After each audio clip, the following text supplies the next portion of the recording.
ஸ்டாலின் வந்து ஒரு இது மாதிரி ஒரு விளம்பர தாள் அடிச்சு அவரே வெளியிட்டிருக்கார். உங்களுடன் ஸ்டாலின் சொல்லியிருக்கார். பேர் வைக்கிறதுல நம்முடைய தமிழ்நாட்டு முதலமைச்சர் அடிக்கிறதுக்கு யாரும் ஈடு இணையே இல்லை. தினம் ஒரு பேர் வைப்பாங்க. தினம் ஒரு பேரை வச்சு அந்த பேரில் மக்களை ஏமாற்றுகின்ற ஒரு தந்திர மாடல் அரசாங்கம் திமுக அரசு செயல்பட்டு இருக்குது. அவர் வந்து ஒரு திட்டத்தை அறிவிப்பார். திரு ஸ்டாலின் வந்து இந்த 4 ஆண்டு காலத்தில் ஒரு திட்டத்தை அறிவிப்பார். அதுக்கு ஒரு பேரை வைப்பார், ஒரு குழு போடுவார். அதோட போச்சு. இதுவரை 50 குழு போட்டிருக்குது. 50 திட்டத்தை அறிவிச்சு 50 குழு போட்டு கிடப்பில் கிடக்குது. அப்படியே குழு போடுவார். அப்படியே டிவிக்கு முன்னாடி வந்து அப்படியே படம் எடுப்பாங்க. அடுத்த நாள் செய்தி வரும். அதோட முடிச்சு போச்சு. ஆக இப்படி மக்களை ஏமாற்றுகிற அரசு தொடர வேண்டுமா? இதில் அச்சிட்டு இருக்காங்க. நீங்க எல்லாம் படிச்சு பாருங்க. வீட்டில் கொண்டு கொடுப்பாங்க. 46 பிரச்சனை நாட்டு மக்கள்கிட்ட இருக்குதான். 46 பிரச்சனை நாட்டு மக்கள்கிட்ட இருப்பதாக இன்றைக்கு தான் முதலமைச்சருக்கு தெரியுது. 4 ஆண்டு காலம் ஆட்சி இது. அப்பெல்லாம் மக்களுடைய பிரச்சனையை அவர் கண்டுக்கல.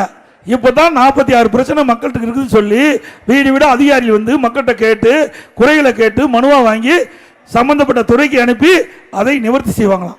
இதுக்கு முந்தி அவர் எதிர்கட்சி தலைவராக இருக்கும்போது ஊரூரா போனாங்க. அவரும் போனாரு, இங்க இருக்கின்ற திமுக எம்எல்ஏவும் போனாங்க.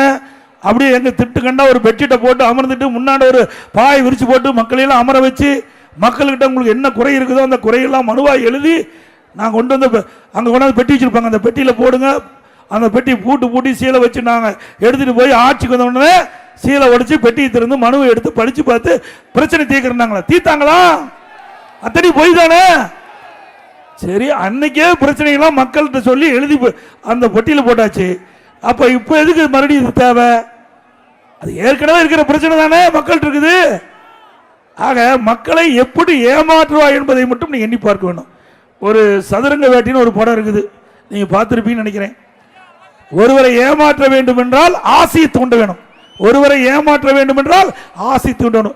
அப்படி அடுத்த ஆண்டு நடைபெறுகின்ற சட்டமன்ற தேர்தலை ஒட்டி இப்படி ஸ்டாலின் அவர்கள் இப்படி அறிக்கை விட்டு மக்களை ஏமாற்றி வாக்குகளை பெறுவதற்காக தந்திரமா ஸ்டாலின் மாடல் அரசு இந்த வெளியிடு என்பதை இந்த நேரத்தில் குறிப்பிட்டு பிளே ஸ்டோர் மற்றும் ஆப் ஸ்டோரில் இருந்து பாலிமர் செயலியை QR கோடு மூலம் பதிவிறக்கம் செய்யுங்கள். செய்திகளை உடனுக்குடன் பெறுங்கள்.